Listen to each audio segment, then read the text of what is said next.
Marcel Jollof, or Marley for short, Lil Bro, Arjuna. You can call me whatever you want. Just nothing mean like idiot or Satan or Trump or whatever. I'm sorry for the Trump supporters. That was me. Um, well, anyway, welcome to Sacred City Workshops. Up it up, up it up, up it up. We'll meet 3 days a week. Each day of the week is a different topic. And our mission with these workshops are to be light for all, to spread love and kindness at every opportunity. And in doing so, hoping that this eases the suffering our fellow brethren go through. So now, if you were invited to join, that means that the law of attraction has chosen us. And I'm more than honored and grateful that you chose this journey with me as well. And as a thank you, I would like to send you a crystal or a gem. It will be yours free of charge. I have some of my babies here. It'll be yours free of charge to use during the appropriate workshops and exercises and of your everyday life. Now, before we begin, let's set our intention with our respect and our honor to all those invited in our city of light. And we do that by offering one of our sacred items. We offer one of our sacred items to the rest of Sacred City. Now, you won't be actually giving away anything physically, but you will be giving away something spiritually. At each workshop, I will pick a member's sacred item to recognize with the rest of the city. Now, I can't or we can't be efficient in any of these workshops without participation and vulnerability. And by vulnerability, I mean being yourself. And this is a judge-free city, so I must ask you, try to find time and passion to participate, or else our help won't be as potentially beneficial as it could be. So, I will begin with the first sacred item. And then the next workshop, we will see someone else's. We'll see their pick of their item. We'll see the pick of that person. So each workshop, you get to know who else is in Sacred City. And I will read the background story explaining why the item is so sacred to that SC member. I will be offering up Gautama Buddha statue. Now, before I explain the story behind its sacredness, please note that your item does not have to be some super duper spiritual relic from like the Netherlands. It could be a license plate. It could be a wet nap you kept from like your 13th birthday dinner. I don't know. Literally anything. And feel free to offer a new item each week if you are like compelled to do so. And so this Buddha is special because it was my very first figure of any deity. I don't believe in idolizing anything, but I do believe in energy. I believe that all is energy, and I believe that all gives off a high or low vibration, or negative or positive. So this is something that definitely gives off a high vibration. And this once belonged to someone I love very dearly. And it was theirs for a long time, and they chose to give it to me. And it has a letter attached to it, to the foot of it, saying, "He will bring you what he has brought me." This has brought me stillness, clarity, and peace. And whenever I take my healing baths, I always bring it with me to stare at before entering into like a meditation. I have it on my altar. It keeps me like it keeps a certain peaceful level in my home. His stance is just ever so gentle, present, and joyful, and you just see all this precision from his simple sit and enjoy the moment statue. Well, not only that, but I also remember tuning into a conscious of Govinda, one of Gautama Buddha's closest friends since childhood. And he is one of my spirit guides still to this day. And we connect all the time, and we're just as close as friends as if he was walking next to me again, or now as well. That may be a little confusing. We'll get to that later. down the line. I think this is perfect because for our first topic is spirit guides, and we are never truly alone. Now, a lot of you may already be familiar with spirit guides and the many different name variations that come along with them, from angels to like ancestors, to ghosts, to gods, to entities, to demons, to whatever. But just so we're all on the same page, we would simply call or generalize any non-physical being, as spirit guides. And most of my teachings on spirit guides are inspired by my favorite author, Science Choquette, who wrote the book Ask Your Guides. And I like to encourage you all to go out and buy this. It's a really great read. But they all come from my own life experiences with my own spirit guides. And I can't make this stuff up. I have a team who now is so big I can't remember their individual names, and now I just call them Spirit Team Avatar. Shout out to anybody that watches The Last Airbender. So pause this video while you go and find your item.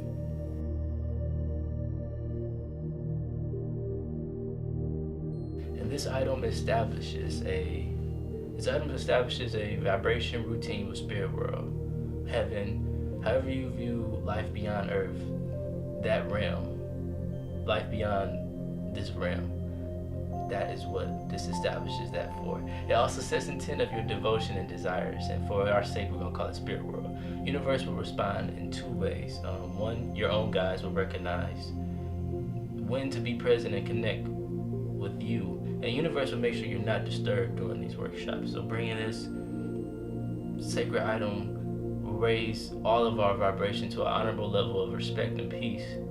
And haven't you ever walked into a store or maybe an Uber or anything and said, oh my God, it feels so good in here, or like, man, that place has some like good vibes, or like that man has a good vibes, or that girl has some good vibes? Like, well, that's what we're establishing each time we enter into a workshop. With these sacred items, we're raising our vibration. So let's loosen up from all my damn talking for a little bit.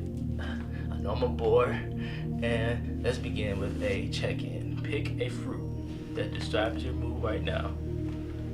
Note why you chose that fruit. Okay? Now, second, pick just one word you feel describes your soul.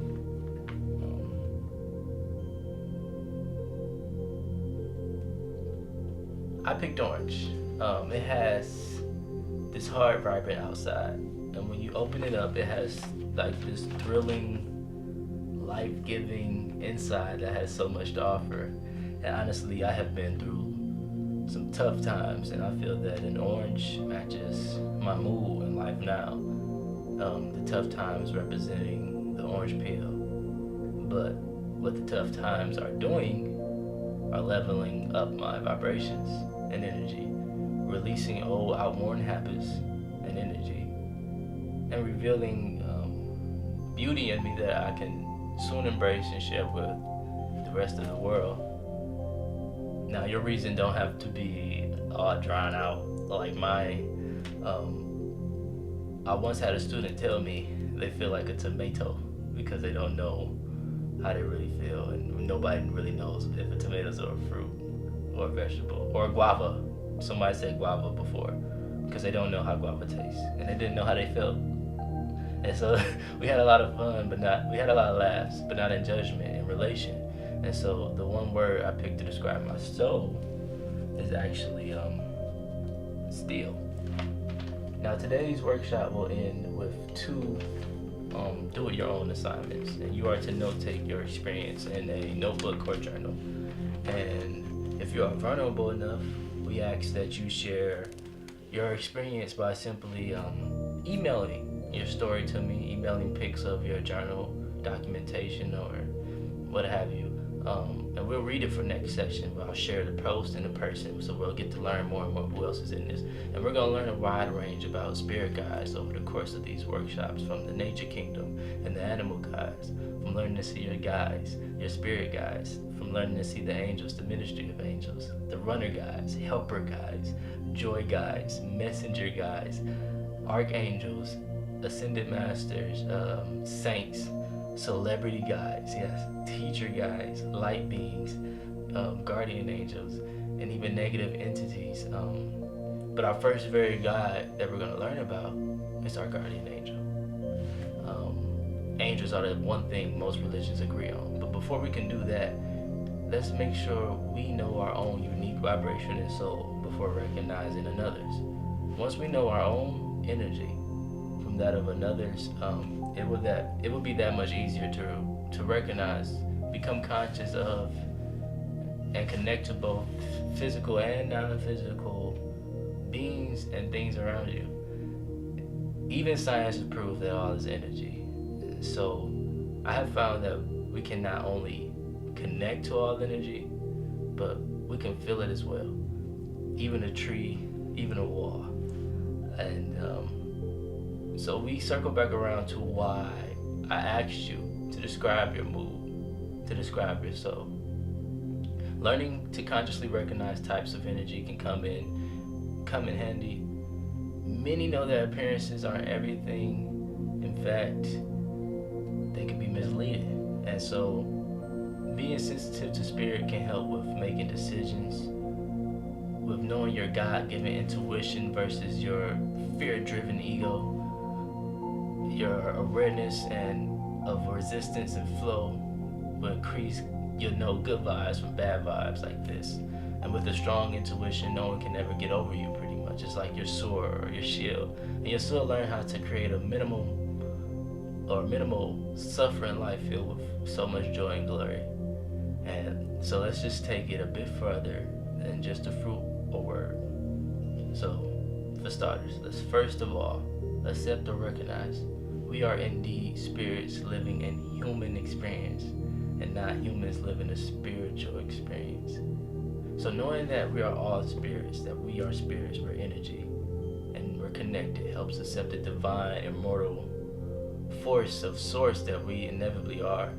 And your spirit has a unique vibration that no one else in this world has but you. It's like a soul fingerprint.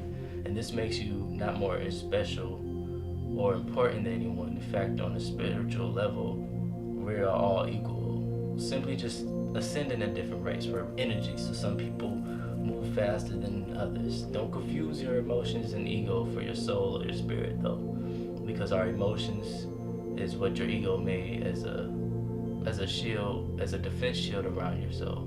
So all our work is to ultimately purify this ego, make our emotions our best friend and tool, and embrace, know, and live our soul.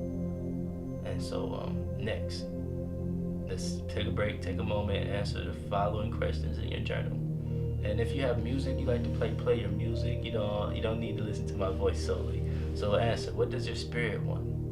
Where in life do you feel most confident, joyous, at peace, inspired? What captivates you so much that you just lose yourself in it? How would you describe your soul? Is it gentle, or is it passionate, commanding, tentative, creative, shy, or playful? What brings your spirit alive? What inspires your soul? Next assignment. What feeds your soul? How do you feed your soul? Do you know how to feed your soul? Do you nurture your soul with experiences it needs in order to thrive? What the hell do feeding your soul mean anyway?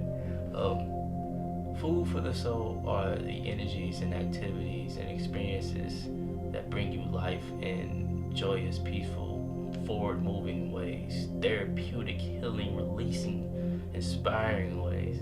And for instance, I'm fed by soulful music. So I was watching a James Brown performance of This Is a Man's World. As soon as it came on, my head did this. My soul was lost. That was me. Long baths. I love long baths. Just things that take me away from life, from worry. And you may be a sensual soul that loves massages or saunas, or an adventurous soul that loves to bike ride or scuba dive. Take notice of what fortifies and feeds your own unique spirit by practicing becoming aware of the feelings of your soul that you have throughout your day, and make sure you have your notebook and jot down what it is that bring you that feeling. So next time, if you're feeling depressed or feeling scattered, overwhelmed, or any vibration of low energetic moves like lately I have, it means possibly that you are disconnected from your spirit, and that's what I'm trying to get back to. I'm hopeful, and hopefully you're gonna get back to that with me. And your spirit's trying to get our attention, let us know that we need to feed it. So in our notebook, what we're gonna do is we're gonna write down when we laugh, what was we doing, when we feel lighthearted, fearless, or worry free. What are we doing when this happens? These are the moments that when our soul is most inspired, and more than likely, these are the very things that indeed feed our soul. So by the next session, I would like you to come up with at least a list of 13 things that feeds your unique soul. If you feel safe enough, please email and share the list with the rest of Sacred City. So next week, we will speak on our first guide, your guardian angel. We'll do things like learn about what side is he on, what's his name, her name, what did they look like, have you met them before? So thanks for allowing me to share with you, and always, remember, it's gonna be alright. We're gonna be alright. Let go. Surrender to love and life. Remember, your body moves slower than the mind. This is on purpose. The body is the tree that bends itself to the mind's light over time. So show it continual love. Give it continual care. It will yield to your intent if you stay steady as the sun. Steady with light and love. And remember, society moves slower than the truth. It will bend to the truth. It will bend to light as well. So stay steady. Have courage. Show only love to the ignorant. But above all, remember that no game or gain is enjoyable without resistance. And whatever you're going through right now is precisely the quest that will allow you to level up. So level up we will.